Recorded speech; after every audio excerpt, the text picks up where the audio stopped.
బ్రహ్మార్పణం బ్రహ్మవహి బ్రహ్మాగ్నౌ బ్రహ్మణాహుతం బ్రహ్మైవ తేన గంతవ్యం బ్రహ్మకర్మ సమాధినా. ఇంకా ఏదైనా కష్టపడినప్పుడు రామ అంటాం, అలసిపోయి ఉన్నాం, ఒక అప్పు ఎక్కాం, ఏదైనా బరువు మోసాం, శ్రమ పడ్డాం, ఒక కార్యాన్ని సాధించాం, రామ కృష్ణ వాసుదేవ నారాయణ ఈశ్వర, ఇవన్నీ మనకి ఊత పదాలు. ఎందుకు ఊత పదాలు? మనల్ని రక్షించేవాడు, మనకంటే అధికుడైనటువంటి వాడు, మనకంటే శక్తి సంపన్నుడైనటువంటి వాడు ఒకడు ఉన్నాడు అని వాడిని తలుచుకుంటాం కష్టంలో. అవి మనకి ఊత పదాలు అయిపోయి. కానీ అంటే మనం వాటిని అప్రయత్నంగా వాడతాం. మనం అవి భగవంతుణ్ణి ప్రార్థించాలి అని నిర్ణయించుకుని మన నోటంటే ఆ మాట రాదు. కష్టంలో ఉన్నప్పుడు అప్రయత్నంగానే అసంకల్పితంగానే మన నోటి వెంట రామ అనే మాట వస్తుంది. అంత అప్రయత్నంగా కూడా జ్ఞాని నోటి వెంట అటువంటి పదాలు రావు. ఎందుకని? తనకంటే భిన్నంగా భగవంతుడు ఉన్నాడు అనే అనుభూతిలో ఉంటేనే ఆ పదాలు నోటంట వస్తాయి. తానే భగవంతుడు అనే భావనలో ఉన్నప్పుడు ఇంకా ఆ పదములు రావు నోటంట. అవి పొరపాటున కూడా అసంకల్పితంగా కూడా రామ కృష్ణ అనే భావన రాదు. అనుభూతి చేంజ్ అయిపోయింది. ఇప్పుడు పోస్ట్ అటు లేదు, ఇటు ఉన్నది కాబట్టి ఆ మాటలు ఇంకా రావు. మనం అప్పెక్కాం, కృష్ణ పరమాత్మ అప్పెక్కాడు. లేకపోతే మనం ఒక బరువు మోసాం, కృష్ణ పరమాత్మ బరువు మోసాడు. మనం కృష్ణ అంటాం, కృష్ణ పరమాత్మ కూడా కృష్ణ అంటాడా? అండు. నేను భగవంతుడిని అనే అనుభూతిలో ఉన్నాడు ఆయన. ఇంకా ఆయన భగవంతుడి పేరు తలుచుకోవడం అనేది ఆయన నోటి వెంట అలవాట్లో కానీ పొరపాట్లో కానీ రాదు. ఆ అనుభూతి అలాంటిదన్నమాట. మనం అనుభూతి స్థితికి వెళ్ళామా లేదా, నేను బ్రహ్మము అనే అనుభూతికి మనం వచ్చామా రాలేదా అని ఒక్కొక్కసారి సందేహం కలుగుతూ ఉంటుంది. ఎందుకంటే ఎప్పుడూ మనం నేను బ్రహ్మము అనే భావనలోనే ఉంటున్నాం. అయితే ఇది ప్రయత్నపూర్వకంగా ఉంటున్నామా, సహజంగా పట్టిసిందా మనకి అన్నది గుర్తించలేం. అలాంటివి గుర్తించడానికి ఇవి పడిగట్టు రాళ్ళు, కొలతబద్దలు, ఇవి ప్రమాణములు. ఎప్పుడైతే నీ నోటి వెంట పొరపాటున కూడా కృష్ణ రామ అని రాలేదో ఆగిపోతుంది నోరు అక్కడ. ఇదంతా కూడా అనుభవంతో రాసిందే, ఇది గ్రంథంలో విషయాలు కావు. అక్కడ ఆగిపోతుంది నోరు, రాదు ఆ మాట.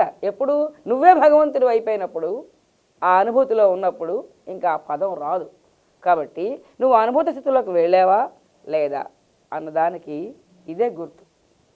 రామ కృష్ణ అని నీ నోటంట ఎప్పుడైతే రాదో, ఎప్పుడైతే అది అడ్డీసిందో నువ్వు అద్వైతంలోకి వచ్చినట్టు లెక్క. సాధన ఏంటి? సాధన ఉన్నది ఒకే ఒక వస్తువు. ఇందులో పొందేవాడు లేడు, ఇచ్చేవాడు లేడు. వాడిని కాకపడడానికి, వాడికి సమర్పించడానికి వాడికంటే భిన్నమైన వస్తువులు లేవు. అంతా ఒకటే పదార్థం. అటువంటప్పుడు ఎవరిని సాధించాలి, ఎవరిని పొందాలి? పొందడానికి వేరే వస్తువు లేనప్పుడు ఇంకా సాధన ఏమిటి? సాధ్య వస్తువు లేనప్పుడు సాధన లేదు, సాధన లేనప్పుడు సాధకుడు లేడు. బ్రహ్మములో త్రిపుటి లేదు. కానీ అందరూ కూడా భ్రమలో ఉన్నారు. భగవంతుడు వేరు, సాధకుడు వేరు, వీళ్ళు వేరు, వాళ్ళు వేరు, భౌతిక సంపదలు వేరు, అవి నాకు కావాలి, అవి కావాలంటే భగవంతుడు ఇవ్వాలి, అవి ఇవ్వాలంటే ఈ నైవేద్యాలు పెట్టాలి.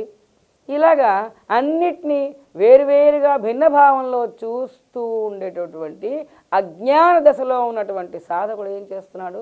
మాయాకల్పితమైనటువంటి అశాశ్వతమైనటువంటి ఈ భౌతిక ప్రాపంచిక విషయ సంపదల కోసం ఇవి కావాలి కావాలి అని కోరుకుని భగవంతుణ్ణి పూజిస్తున్నాడు, ఆరాధిస్తున్నాడు, వ్రతాలు చేస్తున్నాడు, నోములు చేస్తున్నాడు, యజ్ఞాలు చేస్తున్నాడు, ఇలాంటి కార్యక్రమాలన్నీ చేస్తున్నాడు. ఇదంతా చూడడానికి ఎలా ఉంటుంది? జ్ఞానికి పిచ్చి వాళ్ళని చూసినట్టు చూస్తాడు. వీళ్ళందరూ పిచ్చివాళ్ళు. చూడండి, ఒక ఆట ఆడుకుంటున్నారు అనుకోండి. ఆ ఆటలోని ఒక కుర్రవాడి పేషెంట్, వాడికి జ్వరం వచ్చింది. ఆటలో ఒకరికి జ్వరం వచ్చింది. అతని తల్లి పాత్ర పోషిస్తున్న ఆటలో వ్యక్తి భగవంతుణ్ణి ప్రార్థిస్తూ ఉంటుంది, వీడి జ్వరం తగ్గిపోవాలి, వీడి జ్వరం తగ్గిపోవాలని. ఆటలో మనకు ఎలా ఉంటుందండి అది చూస్తే? అసలు అక్కడ జ్వరం లేదు, అక్కడ జ్వరం లేదు, జ్వరము కల్పితమే. ఆ పాత్రధారి కల్పితమే, ఈ తల్లి పాత్రధారి కల్పితమే, భగవంతుడు కల్పితమే, ఈ ప్రార్థన అనవసరం. నిజానికి అక్కడ జ్వరం లేదు, ఏమీ లేదు, ఇదంతా కల్పితం. ఆ కల్పితమైనటువంటి ఫలితాల కోసం భగవంతుని ప్రార్థిస్తూ ఉంటే మనం ఇక్కడ ఇదంతా ఆట, ఏమీ లేదు అని మనం ఎలా చూస్తుంటామో, జ్ఞానికి మన తాలూకా పూజలు వ్యవహారాలన్నీ పుట్టే ఆటలాగా కల్పితమైన వాటి గురించి వీళ్ళు ఇలాగ ఏదో చేస్తున్నారు, పిచ్చి వాళ్ళు వీళ్ళందరూ అని అనిపిస్తుంది. సాధన అనే విషయాన్ని జ్ఞాని మనస్సు అంగీకరించదు. అద్వైత అనుభూతిలో ఉండేటువంటి జ్ఞానులు ఎవరైనా మీకు జీవితంలో తటస్థిస్తే వాళ్ళ దగ్గరికి వెళ్ళి ఏం సాధన చేయమంటారు మహాత్మా, కొంచెం సెలవు ఇవ్వండి, ఏదైనా మాకు సలహా ఇవ్వండి, చేసుకుంటాం అని ఓ మొక్క అడిగితే వాళ్ళ నోటి వెంట ఏమొస్తుంది తెలుసా? సాధన. సాధన ఏమిటి? సాధన ఎందుకు? ఇలా కానీ వాళ్ళంటే వాళ్ళు కరెక్ట్గా అద్వైత స్థితిలో ఉన్నట్టు లెక్క. ఇటు నుంచి టెస్ట్. సాధన ఏమిటి? సాధన అనే స్థితిలో మాట్లాడారనుకోండి, వాళ్ళు సాధన ఏమి లేదు, ఉన్నదంతా ఒకటే, నువ్వు అలా ఉండు అని అన్నారు అనుకోండి, అప్పుడు వాళ్ళు కరెక్ట్ అయినటువంటి అద్వైత అనుభూతిలో ఉన్నారు ఆ టైంలో. ఆ టైంలో ఉండొచ్చు, లేదా కొంతకాలం నుంచి ఉండొచ్చు, ఎలాగైనా అనుకోండి. కాబట్టి సాధన అనేది జ్ఞాని యొక్క మనస్సు యాక్సెప్ట్ చేయదు. ఈ అశాశ్వతమైన సంపదల కోసం భగవంతుణ్ణి పట్టుకొని ఆరాధించే వాళ్ళందరినీ చూస్తే జ్ఞానికి వీళ్ళందరూ పిచ్చివాళ్ళు అనిపిస్తున్నది. జ్ఞాని మనకంటికి పిచ్చివాళ్ళగా ఉంటాడు. ఓ ఏకాదశి లేదు, ఓ ద్వాదశి లేదు, ఒక పుణ్యం లేదు, ఒక పుణ్యకర్మ లేదు, ఓ దేవాలయంకి వెళ్ళడు, ఒకసారి రామ అనడు, ఏదో పుణ్యనదిలో స్నానం అనడు, అసలు ఏ కర్మానుష్ఠానం లేదు. పోని బంధుజనాలు, ఇంట్లో వాళ్ళు, వాళ్ళ మీద ఏమైనా ప్రేమ అభిమానాలు ఏమైనా ఉన్నాయంటే అవి లేవు. పోని భౌతిక సంపదల మీద మమకారం ఉందేమో అంటే ఓ కీర్తి అనడు, ఓ పదవి అనడు, ఏది కావాలి అనడు, ఏది అక్కర్లేదు అనడు, కనీసం శరీరం తాలూకా సుఖం కూడా పట్టించుకోడు. అసలు ఏమీ అక్కర్లేదు, అలా ఉంటాడు. అదేమిటో తెలీదు. మనమైతే ఏం చేస్తాం? మీకు యాక్చువల్గా చెప్తున్నాను, ఈ ఉపన్యాసాలు ప్రారంభించిన తర్వాత ఈ అమ్మగారు చెప్పే సబ్జెక్ట్లో ఏమిటో చాలా చాలా వివరాలు ఉన్నాయి అని చాలామంది నా దగ్గరికి వచ్చి క్లారిఫికేషన్ అడుగుతూ ఉండేవారు అనమాట. కొంతమంది ఇటువంటి వ్యక్తుల్ని డాక్టర్ దగ్గర తీసుకెళ్ళారు. ఏమిటోనండి ఇలా ఉంటాడు, పిచ్చివాళ్ళలాగా ఉంటాడు అని. వాడు నిజంగా పిచ్చివాడా అనేది సైక్రియాటిస్ట్ పట్టడు, జ్ఞానులే పట్టాలి. వాడి జ్ఞానం వల్ల అలాగున్నాడా, ఏ జ్ఞానం లేదు, ఏమీ లేదు, నిజంగానే వాడికి మతి సరిగ్గా లేదు అనేది ఉన్నదా, ఆ పరిస్థితి ఉన్నదా? ఈ విషయం జ్ఞానులే పరిశీలించగలరు కానీ డాక్టర్లు పరిశీలించలేరు. ఏమి లేదండి, ఆరోగ్యంగా ఉన్నాడు మీ అబ్బాయి అంటారు డాక్టర్లు, కానీ వీడు మాత్రం హుషారుగా ఉన్నాడు, ఏ కార్యక్రమంలోనూ యాక్టివ్గా పార్టిసిపేట్ చేయడు, అంతా విరక్తుడిగా ఉంటాడు. అటువంటి వ్యక్తులు ఇద్దరిని తీసుకొచ్చారు నా దగ్గరికి పూర్వంలో. అంటే ఏమిటంటే ప్రపంచం దృష్టిలో జ్ఞాని పిచ్చివాళ్ళగా ఉంటాడు. ఓ కర్మాచరణ లేదు, ఓ ప్రణాళిక లేదు, జీవితం మీద ఒక ఆసక్తి లేదు, దేని మీద ఆసక్తి లేదు, విరక్తుడిగా ఉంటాడు, పిచ్చివాళ్ళగా ఉంటాడు. సో జ్ఞానికి ప్రజలు పిచ్చివాళ్ళు, ప్రజలకి జ్ఞాని పిచ్చివాడు. జ్ఞాని భగవంతుడు తనకంటే వేరుగా ఉన్నాడు అనే దృష్టిలో ఉండడు, తానే భగవత్ స్వరూపం అయిపోయాడు కాబట్టి ఇక వేరుగా ఆరాధించడం అనే స్థితి ఉండదు. ఆ వేరు అనుకుని చేసే వాళ్ళందరినీ చూస్తే వీళ్ళకి అజ్ఞానం, వీళ్ళు పిచ్చివాళ్ళు. వాళ్ళలో ఉన్న చైతన్యమే భగవంతుడు, నేనే అందులో ఉన్నాను, భగవంతుడే కోరుకుంటున్నాడు, భగవంతుడిని ప్రార్థిస్తున్నాను, వేరుగా ఉన్నాడు అనుకుని అజ్ఞానులు వీళ్ళు అనే దృష్టిలో ఉంటాడు జ్ఞాని.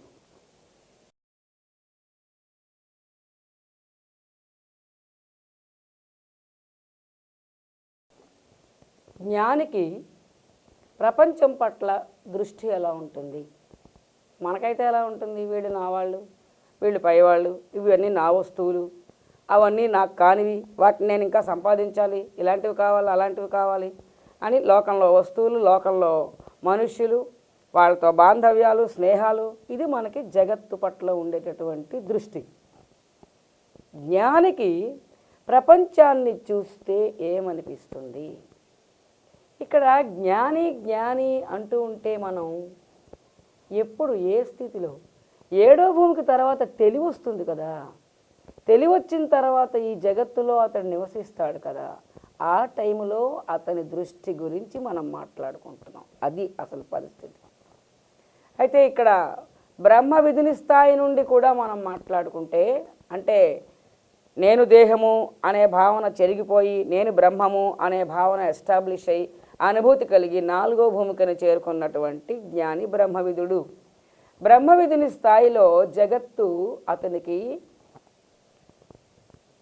అంటే దాని పట్ల అసత్యము అనే భావన ఉంటుంది.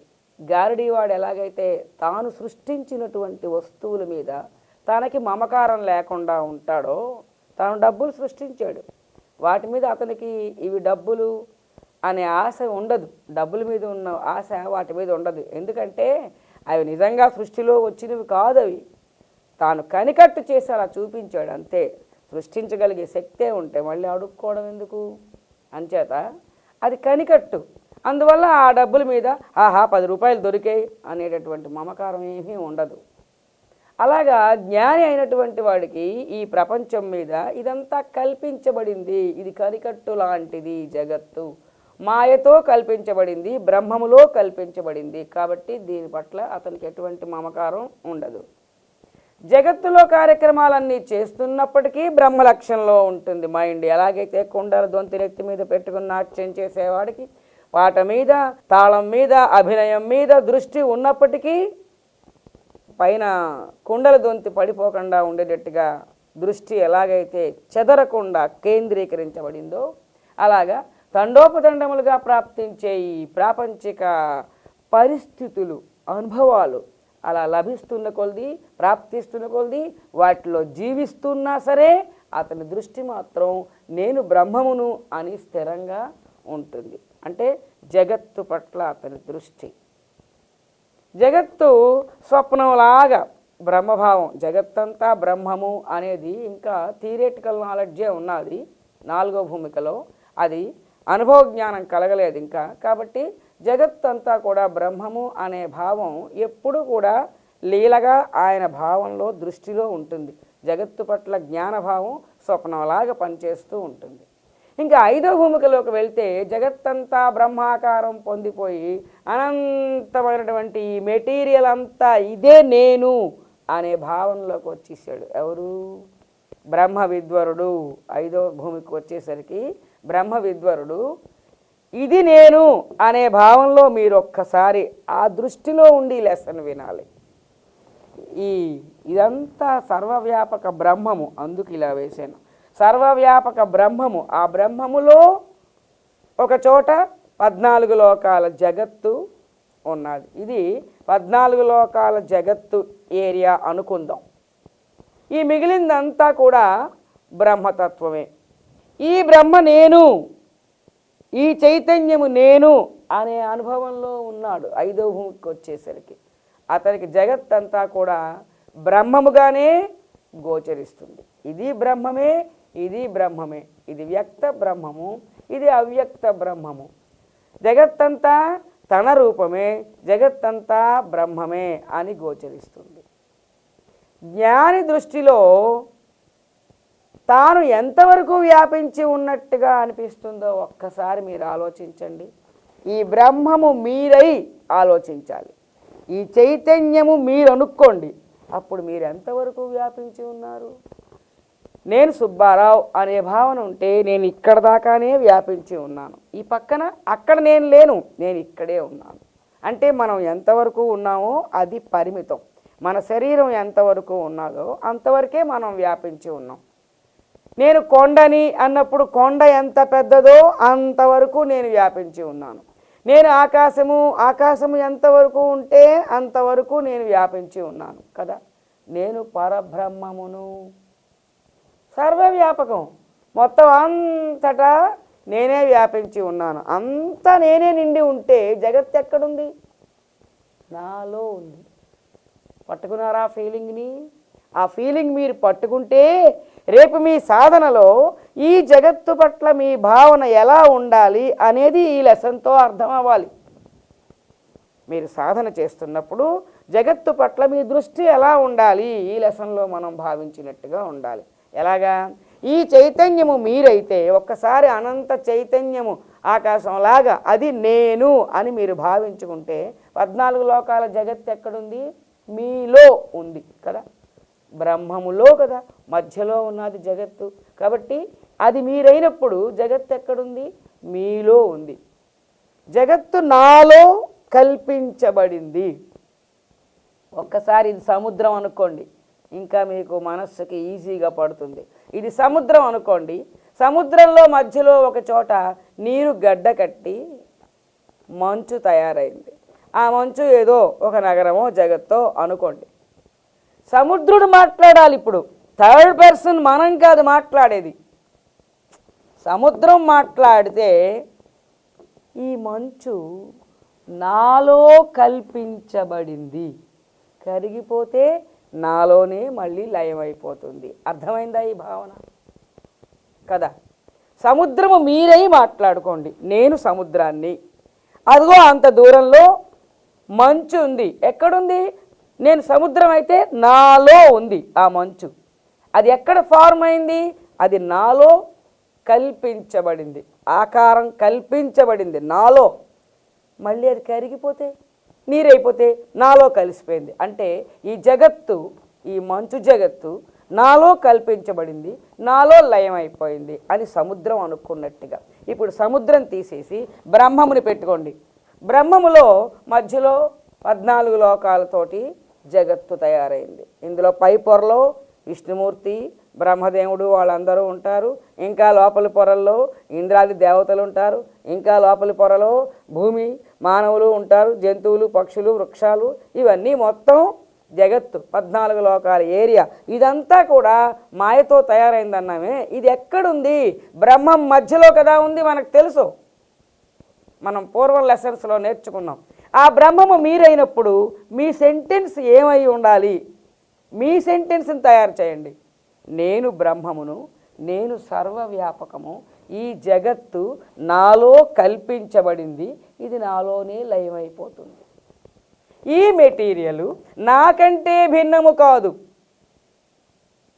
నేను బ్రహ్మమును, ఇది కూడా బ్రహ్మమే, నా యొక్క చిచ్చక్తి. కాబట్టి ఇది నాకంటే భిన్నము కాదు, ఇది నాకంటే వేరు కాదు. జగత్తు కూడా నేనే. మీరు బ్రహ్మమయ ఆలోచిస్తున్నారు. Am I clear? మీరు బ్రహ్మమయ ఆలోచిస్తున్నారు. ఈ జగత్తు నాలోనే కల్పించబడింది, నాలోనే లయమైపోతుంది, ఇది నాకంటే వేరు కాదు అని జగత్తుని కూడా తన శరీరములో భాగముగా, శరీరం ఎంత మేరకి, ఈ చైతన్యం ఎంత మేరకు వ్యాపించి ఉన్నదో ఇదంతా తన యొక్క శరీరము అని భావన చేసుకుంటే తనలోనే ఉంది అని ఈ అనుభూతి అనుభవిస్తేనే తెలుస్తుంది. ఎంత మాటల్లో చెప్పినా అవతల వాళ్ళు క్యాచ్ చేసారో లేదోనే ఇంకా అనిపిస్తూ ఉంటుంది. ఆ తోటపల్లి ఆశ్రమానికి వెళ్ళినప్పుడు కరెక్ట్గా ఈ అనుభూతిలో ఒక 10 days ఉంచాడు భగవంతుడు. అనంతమైనటువంటి మెటీరియల్ నేను, ఈ చైతన్యము నేను. అప్పుడు జగత్తు ఎక్కడ కనిపించేది? ఈ నాభి ప్రదేశంలో ఈ లోపల ఉన్నట్టుగా భావన కలిగేది. నేను అనంతం, జగత్తు నాలో ఉంది. సూర్యుడు, సముద్రాలు, నక్షత్రాలు, జంతువులు, పక్షులు సమస్తం నా లోపల ఉన్నాయి, నా లోపల ఉన్నాయని అనిపిస్తూ ఉండేది. అనంతమైనటువంటి చైతన్యము నేను అని. అది అనుభవిస్తేనే తెలుస్తుంది. ఊహకి అందడం అంటే ఎంత ఎక్స్ప్లెయిన్ చేసినా మరి. కాబట్టి మీరు బ్రహ్మము నేను అనే భావంలో ఆలోచించండి. అనంతమైన బ్రహ్మము నేను, నాలో ఈ జగత్తు కల్పించబడింది, నేను సర్వవ్యాపకము, జగత్తు నాకంటే వేరు కాదు. ఇక్కడి నుంచి చూస్తుంటే ఈ బ్రహ్మానికి ఏమనిపిస్తుంది? అంత దూరంలో ఒక చోట ఎండమావుల్లో నీరులాగా ఉంది ఈ జగత్తు. అక్కడ ఏముంది? అక్కడికి వెళ్తే అక్కడ ఉన్నది కూడా బ్రహ్మమే. యథార్థానికి ఈ బ్రహ్మతత్వం కంటే ఇక్కడ వేరైన మెటీరియల్ లేదు. ఈ బ్రహ్మ పదార్థమే ఇక్కడ ఉంది. కానీ దూరానికి అది జగత్తులాగా ఒక భావన కలుగుతున్నది కదా. కాబట్టి ఎండమావుల్లోని నీరు ఉన్నట్టుగా ఎడారిలో కొంత దూరంలో ఆ ఎత్తు పల్లాల్లో నీరు ఉన్నట్టు భ్రమ కలుగుతుంది. తీరా అక్కడికి వెళ్తే నీరు లేదు. ఈ ఎడారే అక్కడ ఉంది, ఈ బ్రహ్మమే అక్కడ ఉంది. కానీ ఎండమావుల్లో నీరులాగా అక్కడ జగత్తు ఉన్నట్టుగా భ్రమ కలుగుతున్నది. ముత్యపు చిప్పలో వెండి ఉన్నట్టుగా భ్రమ కలుగుతున్నది. ఇది ముత్యపు చిప్పలో వెండి లాంటిది, ఎండమావుల్లో నీరు లాంటిది, ఆకాశంలో నల్ల రంగు లాంటిది అంటుంది శాస్త్రం. అంటే ఏమిటి? అక్కడ తనకంటే వేరైనటువంటి వస్తువు ఉన్నట్టుగా ఒక భ్రమ ఉంటుంది, కానీ అక్కడ యథార్థానికి ఈ మెటీరియలే ఇక్కడ కూడా ఉంది. ఇది నీరు, అది గడ్డ కట్టిన ఐసు. ఇది నీటి ఆవిరి, అది గడ్డ కట్టిన ఐసు. అలా అనుకోండి. అంటే ఈ మెటీరియలే అక్కడ కూడా ఉన్నది. ప్రపంచాన్ని చూస్తే జ్ఞాని ఇలా శరీరంతో ఉన్నప్పుడు ప్రపంచాన్ని చూస్తే ఇదంతా బ్రహ్మమే అనే ఆయన దృష్టికి అందుతుంది, కానీ బ్రహ్మము కంటే వేరుగా దాన్ని జగత్తుగా ఆయన ఎప్పుడూ భావించలేడు. అది ఎప్పుడూ బ్రహ్మముగానే గోచరిస్తుంది. చిన్న కుర్రవాడు ఉన్నాడు, చాలా చిన్న కుర్రవాడు, బంగారం గొలుసు చూపించాం, అసలు అది బంగారం అన్నమాట ఆయనకు తెలియదు. ఏదో ఒక ఆకారం, అది ఒక వస్తువు. మనకి అది బంగారం అని తెలుసు, మనకు అది ఎప్పుడూ బంగారముగానే కనిపిస్తుంది, కానీ కుర్రవాడికి మాత్రం అది ఒక వస్తువుగా కనిపిస్తూ ఉంటుంది. దాని తత్వం, అది బంగారము అనే తత్వం కుర్రవాడికి ఎలాగైతే ఎప్పటికీ తెలియదో, అంటే ఆ స్థితిలో తెలియదో, అలాగా మనకి అది ఎప్పుడూ బంగారం అనే తెలుస్తూ ఉంటుంది. అలాగా సామాన్యులకి ఇది జగత్తు, భార్య, పిల్లలు, ఇల్లు, చెట్లు, గోడలు, మనుషులు, లోకాలు అని కనిపిస్తూ ఉంటుంది. జ్ఞానికి ఇది బ్రహ్మము అని కనిపిస్తూ ఉంటుంది. జ్ఞానికి అది బ్రహ్మముగా గోచరిస్తూ ఉంటుంది. దీంట్లో బోల్డ్ అన్ని ఆకారాలు ఉన్నాయి. వస్త్రములు ఉన్నాయి, ప్యాంట్లు ఉంటాయి, షర్ట్లు ఉంటాయి, దుప్పట్లు ఉంటాయి, బనీళ్ళు ఉంటాయి, తువ్వాళ్ళు ఉంటాయి, అనేకమైనటువంటి చీరలు ఉంటాయి, గౌన్లు ఉంటాయి. ఈ బట్టలన్నింటినీ కలిపి మనం వస్త్రములు బట్టలు అని ఒకటే వర్డ్ చెప్పేస్తున్నాం. అలాగే మట్టితోటి కూజాలు ఉంటాయి, కొండలు ఉంటాయి, మూకుళ్ళు ఉంటాయి, అనేక రకములైనటువంటి పాత్రలు తయారు చేస్తారు. కానీ వాటన్నిటినీ చూసి మనం మట్టి, మన స్పృహలో దాన్ని చూడగానే మట్టి అనే భావన మనకి వెంటనే హత్తుకుంటుంది మనస్సుకి. అలాగే ఇనువుతో అనేకమైనటువంటి సూది, గుణపము, పార, మేకు, అనేకమైనటువంటి తీగలు, రేకులు ఇనువుతో తయారు చేస్తారు. వీటన్నిటిని చూడగానే ఇది ఐరన్ అనే ఫీలింగ్ మనకు ఉన్నది కదా. మరి అలాగే నగలన్నీ చూస్తూ ఉంటే రకరకాలైన నగలు, అవన్నీ చూసి ఇది గోల్డ్, ఇది బంగారము అనే సెన్స్ మనకు చూడగానే కలుగుతోంది. చెట్లు, గోడలు, నదులు, కొండలు, నక్షత్రాలు, మనుషులు, జంతువులు, పక్షులు, వీటన్నిటినీ చూసి ఇదంతా బ్రహ్మము అని ఆ భావం కలుగుతుంది జ్ఞానికి. ఇవన్నీ చూస్తే మనకు ఎలాగైతే అక్కడ కాన్సెప్ట్ ఏమిటి? What is it made of? అది దేంతో తయారైంది? ఆ దృష్టి. ఇవి వస్త్రములు, ఇది ఐరను, ఇది బంగారము, ఇది మట్టి అని అది దేంతో తయారైందో ఆ పదార్థ తత్వాన్ని మనం చూడగానే ఎలాగా బ్రెయిన్తో క్యాచ్ చేసామో అలాగే దీని అంతటినీ చూడగానే ఇదంతా బ్రహ్మముతో తయారైంది కాబట్టి ఇదంతా బ్రహ్మము అని దీన్ని చూసినప్పుడల్లా జ్ఞానికి అనిపిస్తూ ఉంటుంది. కర్రతోటి ఒక ఏనుగు చేసాం, టేబుల్ మీద పెట్టుకున్నాం. దాన్ని చూస్తూ ఉంటే ఏనుగు ఇంట్లోకి వచ్చి టేబుల్ ఎక్కింది అనే సెన్స్ మన కళలో కూడా రాదు. అలా ఎందుకు వస్తుందండి? అది కర్ర బొమ్మ అనే సెన్సే మనకి కలుగుతుంది, కానీ ఏనుగు ఇంట్లోకి వచ్చేసింది, ఏనుగు టేబుల్ ఎక్కింది, టేబుల్ మీద ఏనుగు ఉన్నది అని దాన్ని వాస్తవంగా భావిస్తామా? అది కర్ర ఏనుగుగానే మనం చూస్తున్నాం. అలాగే ఈ జగత్తుని వాస్తవంగా భావించడు జ్ఞాని. ఇది దేంతో తయారైందో ఆ వస్తుతత్వం దృష్టే ఉంటుంది, అంటే ఇది బ్రహ్మము అనే దృష్టే ఉంటుంది, కానీ జగత్తు పట్ల ఇది నిజమైనది, ఇది సత్యము అనేటటువంటి భావన కలగదు. ఇంకా చెప్తాడు, కళ వస్తుంది, అది మనకి కలగంటున్నాం. ఆ కళలోని చక్కగా ఒక నగరము, ఒక పట్టణము, లేకపోతే ఏదో మంచి పార్టీలో ఉన్నాం, ఎంజాయ్ చేస్తున్నాం, జగత్తు చూస్తున్నాం, కళలో తెలివి వచ్చింది. ఏమీ లేదు ఇక్కడ. కళలో ఎంత స్పష్టంగా, ఎంత యథార్థంగా దాన్ని అనుభవించాం. కానీ కళ్ళు విప్పి తెలివి వచ్చిన తర్వాత అది కళలో పట్టణంలాగా ఇప్పుడు ఏమి కనబడదు, ఇప్పుడు ఏమి లేదు. జ్ఞానికి మూడో భూమిక వరకు అనుభవం కలిగే వరకు, జ్ఞాని అయ్యే వరకు ఈ జగత్తు వాస్తవం అని అనిపిస్తుంది. ఏడో భూమిక దాటి తెలివి వచ్చిన తర్వాత ఇది ఏమిటిదంతా కలలో చూసిన పట్టణంలాగా, కలలో స్వప్నంలో దర్శించినటువంటి జగత్తులాగా ఇది ఏమీ లేదు, ఇదంతా బ్రహ్మమే అనే తెలివి వచ్చిన తర్వాత అది ఎలాగైతే లేదనిపించిందో అతనికి కూడా జ్ఞానం అనే తెలివి వచ్చి ఏడో భూమికలో నుంచి లేచిన తర్వాత ఈ జగత్తంతా కూడా కలలో చూసిన పట్టణం లాగా అనిపిస్తుంది కానీ వాస్తవంగా ఇప్పుడు ఉన్నట్లుగా అనిపించదు. జ్ఞాని ఎప్పుడు కూడా ఒక 4 భావాల్లో ఉంటాడు అని మీరు భావించండి. ఈ బ్రహ్మమే జ్ఞాని అంటే ఇక్కడ శరీరం ఉంటుంది. మీరు అలా భావిస్తే మీకు ఇంకా క్లియర్గా ఉంటుంది. ఇక్కడ మనిషి ఉన్నాడు కానీ అతని యొక్క అహంవృత్తి దీనికి అతుక్కుని ఉన్నది.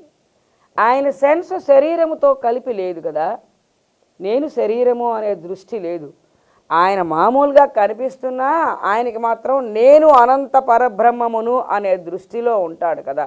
అందువల్ల అతని భావాలు ఎలాగుంటాయంటే ఒక్కొక్కప్పుడు మొత్తం ఇదంతా నేనే ఇంక్లూడింగ్ జగత్తు.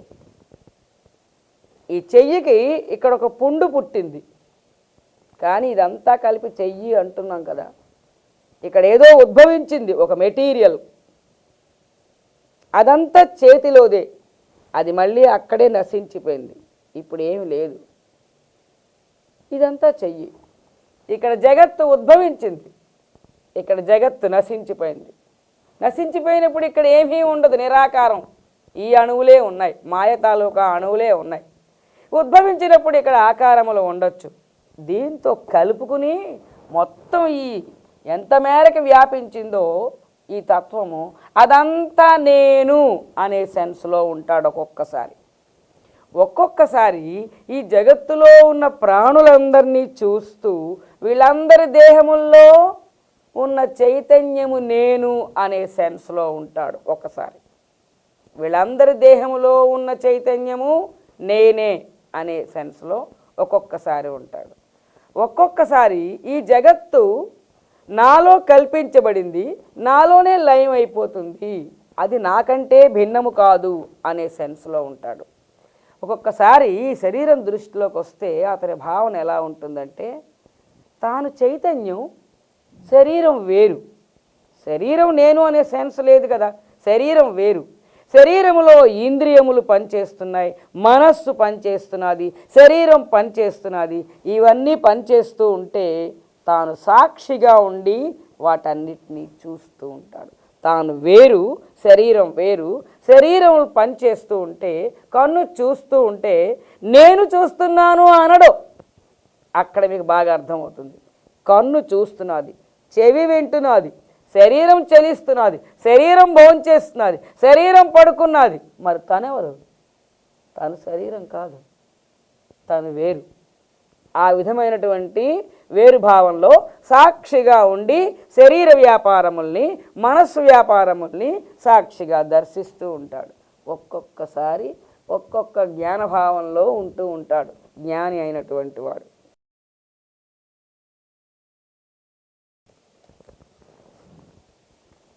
యథై వీక్షురసే క్లప్త తేన వ్యాప్తైవ శర్కర తథా విశ్వం మయి క్లిప్తం మయా వ్యాప్తం నిరంతరం అని అష్టావక్ర గీతలో ఈ జగత్తు గురించి ఉన్నటువంటి భావములు విశేషమైనటువంటి భావములు. పంచదార నిండా చెరుకు రసమే ఉంటుంది, అంతే కదా. ఈ జగత్తు దేంతో తయారైంది? మాయతో. మాయ కూడా బ్రహ్మమే అయితే ఇది దేంతో తయారైంది? బ్రహ్మముతో. ఇదిగో ఇది బ్రహ్మము, ఈ బ్రహ్మముతోటే ఇది తయారైంది. ఇది చెరుకు రసం అనుకోండి, ఇది పంచదార అనుకోండి. ఆ పంచదార గడ్డలు కానీ దాని నిండా ఉన్నది ఈ చెరుకు రసమే. అలాగా జగత్తు నిండా ఉన్నది బ్రహ్మమే. అక్కడ బ్రహ్మమే అన్న మాట కాకుండా నేనే అంటాడు. అంటే తాను బ్రహ్మమై ఆ భావంలో ఇచ్చిన వెర్షన్ అది. పంచదార నిండా చెరుకు రసం నిండి ఉన్నట్లుగా జగత్తు నిండా నేనే నిండి ఉన్నాను అని జ్ఞాని మాట్లాడుతున్నాడు అనమాట. ఇప్పుడు ఈ జ్ఞాని తాలూకా భావం ఇతని శరీరం అయ్యి ఉంటే, నేను శరీరము అనే భావంలో ఉంటే ఇతన్ని ఎవరైనా చంపేయచ్చు, ఇతన్ని ఎవరైనా హాని చేయొచ్చు, బాధించవచ్చు, బంధించవచ్చు, ఏమైనా చేయొచ్చు. ఇతడి శరీరం కాదు, ఇప్పుడు సర్వవ్యాపక చైతన్యం. ఈ సర్వవ్యాపక చైతన్యాన్ని ఏమైనా చెయ్యగలిగే మెటీరియల్ రెండవది ఉందా? లేదు, ఇదొక్కటే ఉంది. కాబట్టి ఈ చైతన్యాన్ని బంధించేది ఎవరు? ఎవ్వరూ లేరు. ఉన్నది ఒకే ఒక్క చైతన్యం, ఇంకా రెండవ వస్తువు లేదు. కాబట్టి బంధించేవాళ్ళు లేరు. కాబట్టి నాకు బంధము లేదు, నాకు బంధము లేదు, నన్ను బంధించేవాళ్ళు ఎవరు లేరు. నాకు బంధమే లేనప్పుడు ఇంక విడుదలేమిటి? బంధంలో నేనుంటే నాకు ముక్తి లభించింది అని అనడానికి. నేను బంధంలో లేను, నాకు బంధమే లేదు, ఉన్నవాడిని నేను ఒక్కడినే అంతటా వ్యాపించి ఉన్నాను, నాకు బంధము లేదు, ముక్తి లేదు. ఇంత క్రితం ఏదో అజ్ఞానం ఉండేది, అది కాస్త ఇప్పుడు వదిలిపోయింది. నా యథార్థ స్వరూపం నాకు ఇప్పుడు తెలిసింది.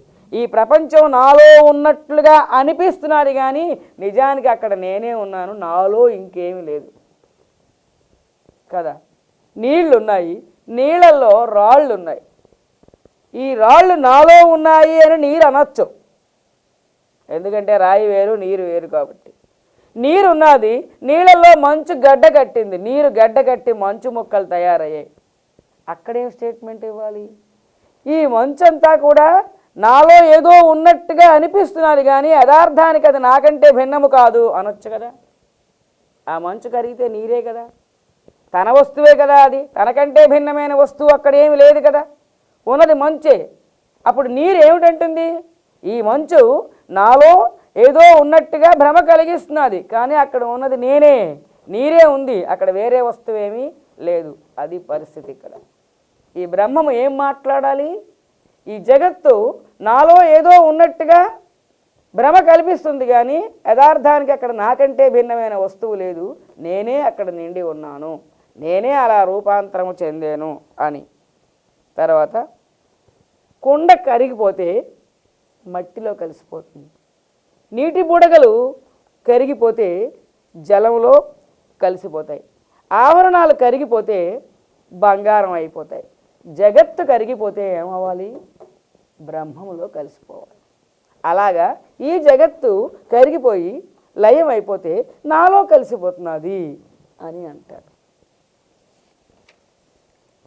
స్వప్నంలోంచి లేచిన వాడికి స్వప్నంలో ఉన్నప్పుడు ఆ అనుభవిస్తున్నటువంటి అనుభవం చాలా ఆనందం, ఆశ్చర్యం, తృప్తి అన్నిటినీ ఇస్తుంది. స్వప్నంలోంచి తెలివి వచ్చిన తర్వాత ఆ ఆశ్చర్యం పోయింది, ఆనందం పోయింది, ఆ తృప్తి పోయింది, అక్కడ ఏమీ లేదు. అలాగా ఈ జగత్తు నాది, నీది, ఇవి అనుభవిస్తున్నాను, అవి అనుభవిస్తున్నాను, కీర్తి అనుభవిస్తున్నాను, పదం అనుభవిస్తున్నాను, ధనవంతుడిని నేను, అందంగా ఉన్నాను, ఆరోగ్యంగా ఉన్నాను, ఎన్నో అనుభవిస్తున్నట్టుగా ఒక తృప్తి, ఒక ఆశ్చర్యం, ఒక సంభ్రమం అన్నీ కలగొచ్చుగాక. కానీ ఈ ఏడో భూమికలోంచి తెలివి వచ్చిన తర్వాత, జ్ఞాని అయిన తర్వాత ఏమిటి అనుభవించేది?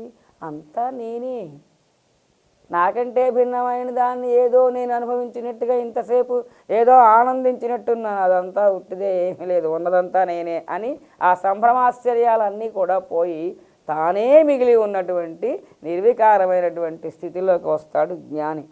జ్ఞానికి ప్రపంచానికి ఉండే భావం ఏమనుకోవాలి? మన శరీరంలో ఊపిరితిత్తులు ఉన్నాయి, గుండెకాయ ఉన్నది, లేకపోతే కాలేయం ఉన్నది, ఇవన్నీ మనలో ఏవో ఉన్నాయి అని అంటామా? ఇదంతా మనలో భాగమే, మనమే, అదంతా మనమే అని అంటాం. అది మనకంటే భిన్నం కాదు, అదంతా మనమే. అలాగా ఇది అనంతమైనటువంటి చైతన్యము నేను, నాలో ఉన్నది. ఇది ఏమిటి? రూపాంతరము చెంది జగత్తుగా, మనుషులుగా, జంతువులుగా, పక్షులుగా, గోడలుగా, ఇళ్ళుగా నాలో కల్పించబడింది. కానీ జగత్తు నాకంటే వేరు కాదు, నేనే జగత్తు, ఇదంతా నేనే. ఇటువంటి భావన ఉంటుంది జ్ఞానికి జగత్తు పట్ల. ఈ పాఠం మళ్ళీ మళ్ళీ మనం మననం చేసుకుంటే మనం జీవించేటప్పుడు ఈ జగత్తులో ఏది చూసినా ఇదంతా నా రూపమే, ఇదంతా నా రూపమే అని అంటే ద్వేషము, పగ, ఈర్ష్య, అది కావాలి, ఇది కావాలి, ఫలాపేక్ష, ఇటువంటి దోషభూయిష్టమైనటువంటి మాయాకల్పిత భావాలన్నీ మనల్ని వదిలేయడానికి అవకాశం ఉంది.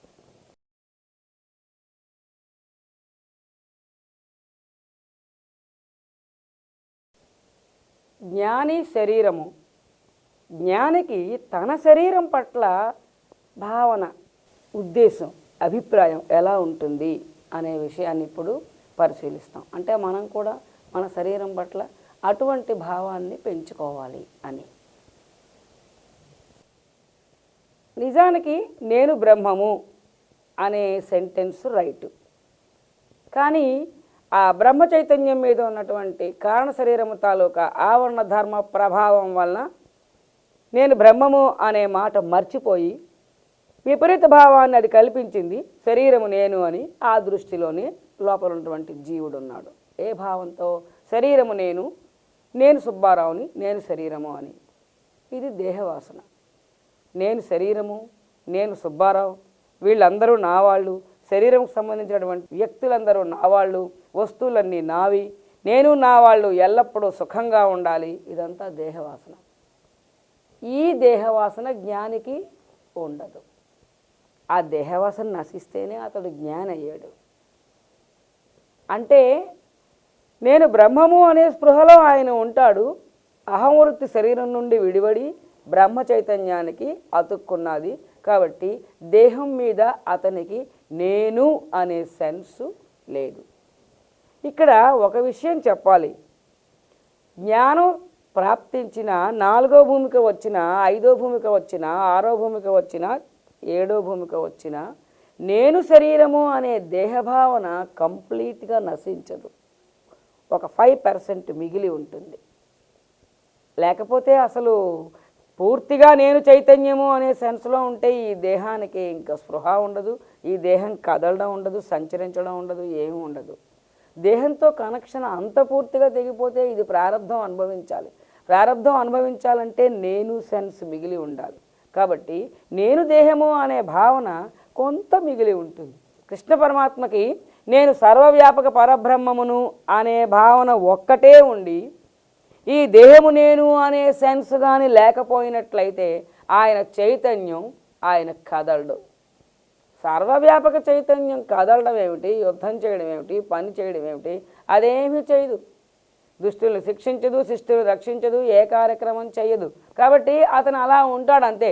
అతని శరీరం ఇక్కడి నుంచి బయలుదేరి మధురా నగరం వెళ్ళాలా, ద్వారకకి వెళ్ళాలా, ఆ రాక్షసుని చంపాలా, ఈ రాక్షసుని చంపాలా, ఈ రాజ్యపాలన చేయాలా, ఇటువంటి పనులు చేయాలి అని అంటే దేహము కదలాలి, దేహం పని చెయ్యాలి. అంటే నేను దేహము అనే సెన్స్ ఉంటేనే అది పనిచేస్తుంది. కాబట్టి వ్యవహార నిమిత్తం, ప్రారంధ అనుభవ నిమిత్తం నేను దేహము అనే సెన్సు ఎంతవరకు ఉంటుంది అనేది నెక్స్ట్ లెసన్లో నేర్చుకుంటాం. కానీ కొంతమేరకి నేను దేహము అనే సెన్స్ మిగిలి ఉండాలి, ఉంటుంది. అది అలా ఉంచండి. శరీరం పట్ల అతని దృష్టి ఎలా ఉంటుంది అంటే నీడకి ఎంత విలువిస్తామో ఆయన శరీరానికి అంత విలువిస్తాడు. మన నీడకి మనం ఎప్పుడైనా విలువిస్తామండి? అసలు మనకు ఒక నీడ ఉన్నది అని మనకి ఎప్పుడు గుర్తుంది? ఎప్పుడైనా ఎండలో నిలబడి నీడ పడితే ఓహో ఇది నా నీడ, లేకపోతే లైట్లో నిలబడినప్పుడు నీడ మన కంటికి కనిపిస్తే మనం దాన్ని పోల్చుకోవాలి. కానీ లేకపోతే నిరంతరం మన వెంట ఎవరో మన అసిస్టెంట్ ఉన్నట్టుగా మనకు ఒక నీడ మనతో వస్తున్నది అనే సెన్సే లేదు మనకి. ఆ నీడ చెత్త కుప్పల మీద పడుతుంది, మనం పట్టించుకున్నామా? మురికి కాలువ మీద పడుతుంది, మనం పట్టించుకున్నామా? నీడ మించి బస్సు వెళ్ళిపోతుంది, మనం పట్టించుకున్నామా? నీడ మీద ఎవరో ఉమ్మేస్తారు, మనం వాళ్ళని ఏమైనా అన్నామా? మనకు కోపం వచ్చిందా? అసలు నీడకి మనం ఏమిటి విలువిచ్చాము? ఈ నీడ నాది అని. నిజం చెప్పాలంటే 0% -డిగ్రీస్లో కూడా అసలు మనం విలువ ఇవ్వలేదు. నీడకి అసలు విలువ ఇవ్వలేదు. జ్ఞాని తన శరీరాన్ని తన నీడలాగా చూస్తాడు. అంటే అంత విలువ ఇవ్వడు అనమాట. దాన్ని ఆయన ఏం పట్టించుకోడు. రామకృష్ణ పరమహంస గారి శరీరం మీద ఎవరో ఉమ్మేశారట. ఆయన అన్నాడట, నేను కడిగించుకుంటే ఇది పోతుంది, నీ పాపం నువ్వు జన్మ జన్మలు అనుభవించాలి. అంటే అది శరీరం మీద ఉమ్ము పడింది అని అతని మీద కోపం వచ్చేటటువంటి పరిస్థితి అటువంటివి ఉండవు జ్ఞానులకి. శరీరం గురించి వాళ్ళు విలువ ఇవ్వరు.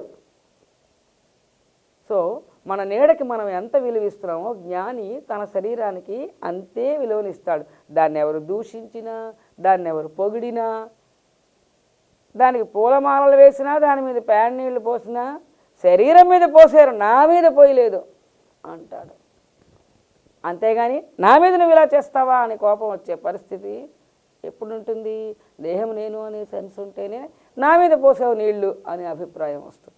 లేనప్పుడు ఆ దృష్టి కలగదు. కాబట్టి నీడకి ఎంత విలువ ఇచ్చారో అంత విలువే ఇస్తారు జ్ఞానులు శరీరానికి.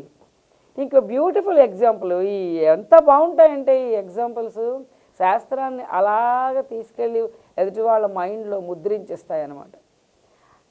మన పశువులు ఉంటాయి కదా, మేతకు వెళ్ళేటప్పుడు అవి మందలో కలిసిపోతే వాటి గుర్తు కోసం మెడలో పువ్వుల దండలు వేయరు, కానీ ఒక కర్ర వేలగడతారు. ఆ వేలగట్టినటువంటి కర్ర అది అలా నడుచుకుని పోతూ ఉంటుంది. నా మెడలో ఒక కర్ర వేలాడుతున్నది అనే దృష్టి దానికేం ఉండదు. అసలు దానికి ఆ జ్ఞానమే లేదు నాకు ఈ కర్ర ఒకటి వేలాడుతున్నది అని. కొంత దూరం వెళ్ళాక ఎప్పుడైనా ఆ కర్ర ఊడిపోయి పడిపోయింది అనుకోండి, అది పడిపోయినా ఆ గేదో ఆ ఆవో ఆగడం కానీ, అయ్యో పడిపోయింది అనడం కానీ, వెనక్కి తిరగడం కానీ, ఆ కర్రని మళ్ళీ తీయడానికి ప్రయత్నించడం, ఎవరికి చెప్పడానికి ప్రయత్నించడం ఏమీ ఉండవు. ఆ కర్ర పడిపోతుంది, అసలు తనకేమీ సంబంధం లేనట్టుగా అది నడక కూడా స్పీడ్ తగ్గించకుండా క్యాజువల్గా అలాగే నడుచుకుంటూ వెళ్ళిపోతుంది. దాని మెడలో నుంచి ఆ కర్ర పడిపోయిన సెన్సే లేదు దానికి అసలు. అలాగా ప్రారబ్ధం అనే సూత్రంతో జ్ఞాని అనే చైతన్యానికి ఈ శరీరం కర్రలాగా కట్టబడిందనమాట. ప్రారబ్ధం అనే సూత్రంతో ఈ శరీరం కట్టబడి వేలాడుతున్నది ఆయనకి. అది ఎప్పుడు పడిపోయినా ఆయనకి సంబంధం లేదు. ఆ కర్రని ఆ గేదె ఎంత పట్టించుకోలేదో ఈ శరీరాన్ని జ్ఞాని అంత పట్టించుకోడనమాట. దీనికి ఏం జరిగినా ఆయనకి సంబంధం లేదు, అంత విస్మరించి ఉంటాడు. అది చాలా చక్కటి ప్రకృతిలో ఉండేటటువంటి ఎగ్జాంపుల్. తర్వాత ప్రవాహంలోని మంచి ప్రవాహం ఉధృతంగా కొట్టుకుని పోతూ ఉంటే నీరు, ఆ నీటిలో ఒక కర్ర మొక్కను వేయండి. ఆ కర్ర మొక్క ప్రవాహం ఎటు తీసుకువెళ్ళిపోతే అటు వెళ్ళిపోతుంది. ఆ కర్ర మొక్కకి నేను ఇటు వెళ్ళాలి, నేను ఆగిపోవాలి, నేను వెళ్ళను, నేను వెళతాను, ఇవేమీ ఉండవు. ప్రవాహం ఎటు మోసుకు వెళ్ళిపోతే ఆ కర్ర అటు అలా వెళ్ళిపోతూ ఉంటుంది, కానీ దాని స్వంత నిర్ణయాలు సంకల్పాలు ఏమీ ఉండవు. అలాగా ఈ శరీరం ప్రారబ్ధం ప్రకారం ఈ జగత్తులో నడుస్తుంది అంతే. శరీరం ప్రారబ్ధం ప్రకారం అలాగా దాని కర్మలు చేసుకుంటూ అది నడుస్తూ ఉంటే, ఇలా ఉండాలి ఇలా కావాలి అని సంకల్పించకుండా, డిజైన్ చేయకుండా ప్రారబ్ధం అనే ప్రవాహంలో శరీరం వెళ్ళిపోతూ ఉంటే సాక్షిగా చూస్తూ ఉంటాడు. కానీ అంటే అక్కడ ఏమిటి అర్థం? డిజైనింగ్ లేదు. ఇలా కావాలి, ఇటు వెళ్తాను, ఇది చేస్తాను, ఇది చెయ్యను అనే డిజైనింగ్ ఏమీ ఉండదు. ప్రారబ్ధంలో కొట్టుకుపోతున్న కర్ర మొక్కలాగా శరీరం ప్రారబ్ధానుసారం కర్మలు చేసుకుంటూ పోతూ ఉంటే అలా ఏం జరిగితే అది సాక్షిగా చూస్తూ ఉంటాడు. బండి చక్రానికి చక్రం తిరుగుతుంది కానీ లోపల ఉన్నటువంటి ఇరుసు తిరగదు. ఆ ఇరుసు కూడా తిరిగిపోతే ఇంకలాగా, ఇరుసు తిరగకుండా స్థిరంగా ఉంటే దానికి పట్టి ఉన్న చక్రం తిరుగుతూ ఉంటుంది. శరీరం ప్రారబ్ధానుసారం ప్రాప్తించినటువంటి జీవిత కార్యక్రమాల్లో అలాగ పాల్గొని ఆ కర్మలు చేస్తూ చేస్తూ సంచరిస్తూ ఉంటుంది. కానీ లోపల తాను మాత్రం నేను బ్రహ్మమును అనే భావంలో స్థిరంగా ఉంటాడు. అంటే ఇవన్నీ నేనే చేస్తున్నాను అనే కర్తృత్వం లేకుండా ఇవన్నీ అలా జరుగుతున్నాయి, జరగవలసినవి జరుగుతున్నాయి అని చూస్తూ ఉంటాడు, సాక్షిగా ఉంటాడు. బ్రహ్మభావంలో తాను చలించకుండా స్థిరంగా ఉంటాడు. ఇరుసులాగా చక్రవులాగా శరీరం కర్మలు చేసుకుంటూ జీవనం గడుపుతూ ఉంటుందన్నమాట. ఇంకా నటుడు ధరించినటువంటి వేషంలాగా ఫీల్ అవుతాడు శరీరాన్ని, శరీరం పట్ల జ్ఞాని యొక్క భావం. నటుడు రెండు పాత్రలు పోషిస్తాడు. రాజు వేషం వేసాడు అనుకోండి, మాట్లాడితే రాజు డైలాగ్స్, చుట్టూరా ఉన్న వాతావరణం రాజు వాతావరణం, వేషధారణ అంతా రాజు వేషధారణ. అంటే ఆ పాత్రలో తాను ఎలా జీవించాలో అలాగ అభినయం చేస్తున్నప్పటికీ లోపల మళ్ళీ నేను సుబ్బారావుని అనే సెన్స్ ఎప్పుడు గుర్తుండాలి స్టేజ్ మీద. అది లేకపోతే ఎలాగా? నేను సుబ్బారావు అన్న మాట స్టేజ్ మీద ఉండగా మర్చిపోయాడు అనుకోండి, నేను సుబ్బారావుని, నేను రాజు యాక్షన్ చేస్తున్నాను, రాజు పాత్ర నటిస్తున్నాను అన్న సంగతి మర్చిపోతే రాజు డైలాగ్స్ కూడా మర్చిపోతాడు, యాక్షన్ మర్చిపోతాడు, డ్రామా ఆగిపోతుంది. ఎప్పుడు యాక్షన్ పెర్ఫెక్ట్గా ఉంటుంది? లోపల నేను సుబ్బారావు అనేటటువంటి నేను నటిస్తున్నాను అనే సెన్స్ పెర్మనెంట్గా పెర్ఫెక్ట్గా ఉన్నప్పుడే, లోపల సుబ్బారావు పాత్ర ఎలివ్గా ఉన్నప్పుడు ఈ పైన యాక్షన్ పర్ఫెక్ట్గా ఉంటుంది. అంటే రెండు పాత్రలు అనమాట. అలాగా లోన నేను బ్రహ్మమును అనేటటువంటి భావన స్థిరంగా ఉంటుంది. పైన ఈ సుబ్బారావు శరీరం తాలూకా జీవిత కార్యక్రమాలు ఏమున్నాయో అవి సుబ్బారావుగా అనుభవిస్తూ ఉంటాడు, సంచరిస్తూ ఉంటాడు, కార్యక్రమాలు చేస్తూ ఉంటాడు. అంటే ఏమిటి? ద్విపాత్రాభినయం. లోన బ్రహ్మం పాత్ర పోషిస్తున్నాడు, పైన సుబ్బారావుగా నటిస్తున్నాడు. పైన సుబ్బారావుగా నటిస్తున్నాడు, జీవించటం లేదు, సుబ్బారావుగా నటిస్తున్నాడు. లోన కూడా సుబ్బారావే, పైన సుబ్బారావే అయితే సుబ్బారావుగా జీవించడం. లోన బ్రహ్మము, పైన సుబ్బారావు, ఇది నటించడం. సో శరీరం ఇది ధరించినటువంటి పాత్ర పోషణ కోసం ధరించినటువంటి వేషము అనే భావంలో ఉండి పాత్ర పోషణ చేస్తూ ఉంటాడు, కానీ శరీరంతో తాదాత్మ్యత ఉండదు. సాధారణంగా లోకంలో ఎవరైనా మరణిస్తే ఏ రోజు మరణించాడు, ఇది పవిత్రమైన రోజా, మంచి రోజు కాదా, ఏ స్థలంలో మరణించాడు, ఇది పుణ్యక్షేత్రమా, లేకపోతే ఈ స్థలం మంచిది కాదా, తిథి ఏమిటి, వారం ఏమిటి, నక్షత్రం ఏమిటి, ఎప్పుడు మరణించాడు, ఈ మరణించే సమయం, ప్లేసు, ఇవన్నీ మంచివవునా కాదా అనే విషయాలు పరిశీలిస్తారు. జ్ఞానికి ఈ విషయాలు పరిశీలించక్కర్లేదు అంటుంది శాస్త్రం. ఎందుకంటే అతడు శరీరం కాదు, అతని శరీరం చిదగ్నిలో ఎప్పుడో దగ్ధమైపోయింది, జ్ఞానాగ్నిలో ఎప్పుడో దగ్ధమైపోయింది. ఆయన జ్ఞాని అయిపోయాడు, ఆయన చైతన్యం అయిపోయాడు. ఇప్పుడు ఆయన లేడు, శరీరం ఆయన కాదు. కాబట్టి పండిపోయిన ఆకు ఎలాగైతే దాని టైం వచ్చినప్పుడు చెట్టు నుండి రాలిపోతుందో అలాగా టైం వచ్చినప్పుడు ఈ శరీరం శిథిలం అయిపోయి మరణిస్తుంది. కానీ దీంతో జ్ఞానికి ఎటువంటి సంబంధం లేదు. చూడండి, 7వ భూమికి ప్రాప్తించినప్పుడే ఆయన శరీరంతో పూర్తిగా డిటాచ్ అయిపోయాడు. అసలు 5వ భూమికలోనే అతను నేను సర్వవ్యాపక బ్రహ్మమును అనేటటువంటి స్థితిలోకి వెళ్ళిపోయినప్పుడే ఆ బ్రహ్మము నేను అనే సెన్స్ ఆయనకు ఉంటుంది, కానీ శరీరముతో సంబంధం ఉన్నట్టుగా భావన ఉండదు. అందువల్లనే అది దాన్ని శ్రద్ధ చేయడం జరుగుతూ ఉంటుంది. కాబట్టి ఆయన చైతన్యం అది మరణించినప్పుడు చూడాలి మంచి చెడ్డలు, అది మరణించదు కదా. ఆయన శరీరం కాదు, ఈ శరీరాన్ని ఆయన ఎప్పుడో విడిచిపెట్టేశాడు. కాబట్టి ఇప్పుడు దాని టైం వచ్చినప్పుడు శిథిలం అయిపోతుంది. అది దాని గురించి మంచి చెడ్డలు చూడవలసినటువంటి అవసరం లేదు ఎవరికి? జ్ఞాని అయినటువంటి వాళ్ళకి. లోకంలో కొంతమంది సాధకులు జ్ఞానం వినగానే మేము జ్ఞానులం అయిపోయాం అనుకుంటూ ఉంటారు. అనుకుని మిగతా అనుభూత విషయాల్లో శ్రద్ధ పాటించకపోయినా, తమ్ము తాము గుర్తించకపోయినా ఇటువంటి విషయాల్లో మాత్రం పట్టుకుంటారు. ఏమండి, జ్ఞానం వచ్చేసింది, కర్మానుష్ఠానం వదిలేయమంటారా? ఒక ఆవిడ నన్ను అడిగారు, నాకు జ్ఞానం వచ్చేసింది కదా, మా పిల్లలు నాకు రేపు నేను మరణించిన తర్వాత శ్రాద్ధ కర్మలు చేసిస్తారో ఏమిటో, దానివల్ల మళ్ళీ నాకు శరీరం వచ్చేస్తుందో ఏమిటో, వాళ్ళని చెయ్యొద్దని చెప్పమంటారా, చేయమని చెప్పమంటారా అని అడిగారు. ఇప్పటికి మీరు ఏ స్టేట్లో ఉన్నారు? ఈ ప్రశ్న అడిగేసరికి శ్రాద్ధ కర్మలు చెయ్యమంటారా వద్దంటారా అంటే ఇంకా ఇప్పటికి నిర్ణయించబడలేదు మీరు ముక్తి పొందినట్టుగా. ఈ మిగిలిన జీవితంలో పొందుతారు అని ఏమిటి గ్యారంటీ? ఇప్పుడే చెప్పేస్తారా వాళ్ళకి నాకు తద్దినాలు పెట్టకండి అని? ఆ 12 రోజులు కర్మ చేయొద్దని చెప్పేస్తారా? అలా చెప్పేస్తే వాళ్ళు చేయడం మానేస్తారు. మనకు ముక్తి రాకపోతే మన శరీరం ఏమవ్వాలి? నెక్స్ట్ గతి లేకుండా ఆగిపోతుంది జర్నీ. అవన్నీ భగవంతుడు చూసుకుంటాడు. It is not our duty. సృష్టి ధర్మంలో ఇతగాడు ముక్తుడు, ఈయనకి ఏం జరగాలి అన్నది వాళ్ళు చూసే పని, వాళ్ళ ఆర్గనైజేషన్. మన నెత్తి మీద వేసుకోవాల్సిన పిచ్చి పని ఏం లేదు. శాస్త్రాన్ని ఇంత విపరీతంగా అర్థం చేసుకోకూడదు. అలాగా నేను చేస్తే మీరు మంచి చెడ్డలు చూడక్కర్లేదు, నేను జ్ఞాని అయిపోయాను అని ఇంట్లో వాళ్ళకి చెప్పకండి. మనం జ్ఞాని అయిపోయినా మళ్ళీ శరీరం ధరించవలసినటువంటి పని ఉంది, నెక్స్ట్ లెసన్లో వస్తుంది. కాబట్టి యథావిధిగా కర్మలన్నీ కూడా జరుగుతాయి. వాటిని నిర్దేశించవలసినటువంటి బాధ్యత మనకి లేదు. నేను ముక్తి పొందేనా లేదా, నాకు ఫలాపేక్ష వదిలిందా లేదా, దేహవాసన వదిలిందా లేదా, సాధన చతుష్టయం పట్టుబడిందా లేదా, బ్రహ్మనిష్ట నిలబడిందా లేదా, నాలో వాసనలు నశించాయా లేదా, మనస్సు నశించిందా లేదా, అరిషడ్ వర్గాలు నశించాయా లేదా, ఇవి చెక్ చేసుకోండి. అంతేగాని సృష్టి ధర్మాన్ని, ఆ థీరీని ఆర్గనైజ్ చేయవలసినటువంటి డ్యూటీ మీది కాదు.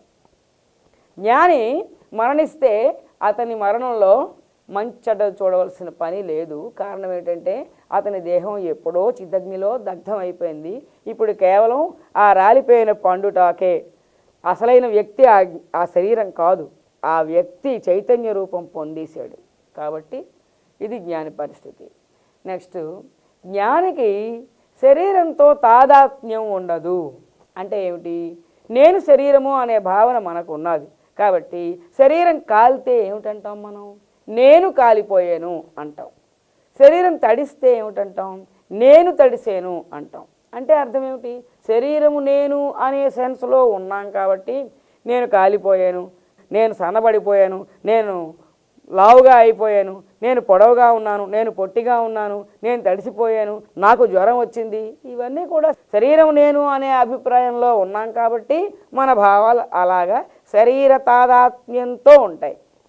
జ్ఞాని అయినటువంటి వాడు శరీరం నుండి డిటాచ్ అయిపోయాడు, అతడు చైతన్యం అయిపోయాడు, శరీరం వేరుగా మిగిలిపోయింది. కాబట్టి శరీరము కాలితే నేను కాలేను అనడు. అనొచ్చా? నేను చైతన్యం, ఇది శరీరం. శరీరాన్ని వేరుపరిచి చూస్తాడు. అప్పుడు ఆయన డైలాగ్ ఎలా ఉంటుంది? శరీరము కాలింది అంటాడు కానీ నేను కాలేను అనడు. వ్యవహారంలో అనడం వదిలేయండి, వారి జ్ఞానంలో వారి భావంలో అలా ఉండదు. నేను కాలిపోయాను అనే మాట ఉండదు, ఆ భావన ఉండదు. వారు చైతన్యము అనే ఫీలింగ్లో, ఆ అనుభూతిలో ఉంటారు. శరీరం వేరు, వాళ్ళు వేరు. కాబట్టి శరీరం తడిస్తే నేను తడిసాను, శరీరానికి జ్వరం వస్తే నాకు జ్వరం వచ్చింది, శరీరానికి రోగం వస్తే నాకు రోగం వచ్చింది, శరీరం సుఖపడితే నేను సుఖపడ్డాను. ఇటువంటి శరీర తాదాత్మ్యత జ్ఞానికి ఉండదు. దేహదృష్టి, మనోదృష్టి, ఆత్మదృష్టి అని 3 దృష్టిలు ఉన్నాయి. దేహదృష్టి అంటే దేహానికి మాత్రమే విలువ ఇవ్వబడుతుంది. ధనవంతులైన వాళ్ళని మనం ఇష్టపడతాం, వాళ్ళతో స్నేహం చేయాలనుకుంటాం. లేదా కీర్తి ఉన్నవాళ్ళు, లేకపోతే అందంగా ఉన్నటువంటి వాళ్ళు, ఆ మంచి వస్త్రములు ధరించేటటువంటి వాళ్ళు, దేహాన్ని చాలా ఘనంగా పోషించేటటువంటి వాళ్ళు, లేదా నిండా ఆభరణములు ధరించినటువంటి వాళ్ళు, అటువంటి దేహములను చూసి మనం వారిని ఇష్టపడతాం, వారితో స్నేహం చేయాలి అని భావిస్తాం. అదే వస్త్రములు మురికిగా ఉండి, ఆభరణములు లేకుండా ఉండి, అది పదవిలో ఉన్న దేహం కాకుండా ఉండి, అనారోగ్యంలో ఉన్నటువంటి దేహం అయ్యుండి, జబ్బుతో ఉన్న శరీరం అయ్యుండి, లేదా కీర్తి లేని శరీరం అయ్యుండి, కులం తక్కువ శరీరం అయ్యుండి, అటువంటి దేహం అయితే వాళ్ళని మనం చేరనివ్వము, వాళ్ళని ప్రేమించము, వాళ్ళతో స్నేహం కోరుకోము. ఇప్పుడు దేనికి విలువ ఇచ్చినట్టయింది? దేహానికి విలువ ఇచ్చినట్టయింది. ఇటువంటి భావాలు ఎవరికైతే ఉంటాయో వాళ్ళు దేహదృష్టి గలవారు అనాలి సమాజంలో. కొంతమంది ఇంతకంటే ఉత్తమ సంస్కారం కలిగిన వాళ్ళు ఉంటారు. వాళ్ళు ఏం చేస్తారంటే, దేహము నల్లటిదైనా, కురూపి అయినా, రోగముతో కూడినటువంటి దేహమైనా, అందం లేకపోయినా, ఆరోగ్యం లేకపోయినా, పదవి లేకపోయినా, ఉద్యోగం లేకపోయినా, ధనవంతమైనది కాకపోయినా, పేదరిక అయిన దేహమైన, తర్వాత తక్కువ ఖరీదు వస్త్రములు ధరించిన దేహమునకు విలువ ఇవ్వకుండా వాళ్ళ మనస్సు మంచిది, వాళ్ళ బుద్ధి మంచిది, వాళ్ళు మంచి ప్రేమ స్వరూపులు, మంచి గుణములు కలవారు అని వాళ్ళ మనస్సులో ఉండే సంస్కారాన్ని చూసి దేహములో ఉండే అవలక్షణాలని విస్మరించి నెగ్లెక్ట్ చేసి వాళ్ళ మనస్సుని మనం నచ్చుకుని వాళ్ళతో ప్రేమని, వాళ్ళ స్నేహాన్ని కోరుకుంటాం. అప్పుడేమైంది? మన దృష్టి దేహము తాలూకా దుష్ట లక్షణాలన్నింటినీ పట్టించుకోకుండా వాళ్ళ మనస్సు వరకు మన దృష్టి చేరింది. కాబట్టి దీన్ని మనోదృష్టి అంటారు. ఇంకా ఆత్మదృష్టి, ఇంకా సంస్కారం కలిగినటువంటి, జ్ఞానం కలిగినటువంటి జ్ఞానుల యొక్క భావం ఎలాగుంటుందంటే, పైనున్న దేహము దుష్ట లక్షణములు కలిగినటువంటిదే. అంటే అవలక్షణాలు, లేకపోతే రోగము, లేకపోతే అందం లేకపోవడం, పదవి లేకపోవడం, ధనవంతమైనది కాకపోవడం, మంచి వస్త్రాలు లేకపోవడం, మంచి ఆభరణాలు లేకపోవడం, అది మంచి కులం లేకపోవడం, మంచి శరీరం కాలేదు, ఉత్తమ శరీరం కాదు. మనస్సు కూడా మంచిది కాదు. దుర్మార్గుడు, దుష్టుడు, అన్ని దుష్టబుద్ధులు. మోసం చేస్తాడు, అబద్ధం ఆడుతాడు, హింసలు చేస్తాడు, మనల్ని ద్వేషిస్తున్నాడు, మనల్ని హింసిస్తున్నాడు. దాంట్లో అన్ని దుష్టగుణాలే ఉన్నాయి. ఆ మనస్సు మంచిది కాదు. అయినా వాటిని కూడా ఇగ్నోర్ చేసి దాని లోపల ఉన్నటువంటి చైతన్యం మాత్రం పరమాత్మ కదా. ఇవన్నీ పైన కవర్కు ఉన్నటువంటి దోషాలు, కానీ లోపల ఉన్నది పరమాత్మ తత్వం. కాబట్టి అతన్ని ప్రేమించాలి, అతని స్నేహం కోరాలి అని ఇష్టపడితే దాన్ని ఏమనాలి? ఆత్మదృష్టి అనాలి. బంగారం ముద్ద ఉందండి, కానీ మురికి కాగితంలో కట్టి ఉన్నది. కాగితం మురికిగా ఉందని బంగారాన్ని వదిలేసామా? వదలం కదా. బంగారానికి విలువ ఇచ్చాం కాబట్టి పైన కాగితం మురికిగా ఉన్నా, ఈవెన్ అది మన లెట్రిన్ బేస్లో పడిపోయినా బంగారాన్ని విడిచిపెట్టాం. ఎందుకు? దానికి విలువ ఇచ్చాం. ఈ పైన ఉన్నటువంటి కవర్ ఎంత మురికి అయినా దాన్ని విస్మరించి కడిగించుకుంటే పోయింది. ఈ మురికి మనం ఏం చేస్తుంది? బంగారాన్ని వదిలేస్తామా అంటాం. మరి లోపల ఉన్న పరమాత్మ చైతన్యం పక్కన మురికి వంటి మురికితో మలినముతో కూడినటువంటి మనస్సు ఉన్నది, అలాగే అవలక్షణాలు కలిగినటువంటి శరీరం ఉన్నది. ఈ రెండింటినీ విస్మరించాలి. ఎందుకు? లోపల పరమాత్మ ఉన్నాడు కాబట్టి. పరమాత్మకు విలువ ఇవ్వాలి, కానీ పైనున్నటువంటి దేహానికి, పైనున్నటువంటి మనస్సుకి కాదు విలువనిచ్చేది. ఇవన్నీ మాయా కల్పితములు అని ఎవరు భావిస్తారు? జ్ఞానులు భావిస్తారు. కాబట్టి అది విషజంతువైనా పామైనా లోపల ఉన్న పరమాత్మను చూసి, పాము శరీరాన్ని కాబట్టి భయపడడం ఉండదు, ద్వేషించడం ఉండదు. అలాగే తేలు, పాము, విషజంతువులు, పురుగులు ఇటువంటి వాటిని చూసి కూడా వారు ద్వేషించడం ఉండదు, భయపడడం ఉండదు. అంటే పైన కవరికి వాళ్ళు విలువ ఇవ్వటం లేదు, లోపల ఉన్నటువంటి పరమాత్మ చైతన్యానికే విలువ ఇస్తున్నారు. అటువంటి దృష్టిని ఏమిటంటారు? ఆత్మదృష్టి. అంటే జ్ఞానులకి ప్రపంచంలో ఉండేటువంటి ప్రాణుల్ని చూస్తూ ఉంటే దేహదృష్టి ఉండదు, మనోదృష్టి ఉండదు, ఆత్మదృష్టి ఉంటుంది. అంటే మనం కూడా మన శరీరాన్ని నీడలాగా చూడాలి. ప్రారబ్ధం అనే సూత్రంతో మనకి కట్టబడి వేలాడుతున్న ఒక కర్ర మొక్కలాగా చూడాలి. ఆ పాత్ర మనం పోషిస్తున్నాం అని మనం ధరించినటువంటి వేషంలాగా దాన్ని చూడాలి. దాంట్లో ఉండి మనం నటించాలి. తర్వాత దాని పట్ల తేలికైన దృష్టి, దాని మీద ఆత్మీయత, అభిమానం, దాన్ని సుఖపెట్టాలి, దాన్ని పోషించాలి, దాన్ని అందంగా ఉంచాలి, అలంకరించాలి. అలా అని నీట్గా ఉండొద్దని కాదు, సభ్యతగా ఉండొద్దని కాదు, అతిగా దాన్ని పోషించవలసినటువంటి అవసరం లేదు అని. శరీరం ఎంతవరకు అవసరం అంటే మోక్ష సాధనకి దాన్ని ఉపకరించుకోవడానికి, ఆరోగ్యంగా దాన్ని రక్షించుకుంటూ ఉండాలి. అంతవరకే దాని యొక్క అవసరం. జ్ఞానుల యొక్క దృష్టి శరీరం పట్ల ఈ విధంగా ఉంటుంది. బ్రహ్మార్పణం బ్రహ్మవహి బ్రహ్మాగ్నౌ బ్రహ్మణాహుతం బ్రహ్మైవ తేన గంతవ్యం బ్రహ్మకర్మ సమాధినా.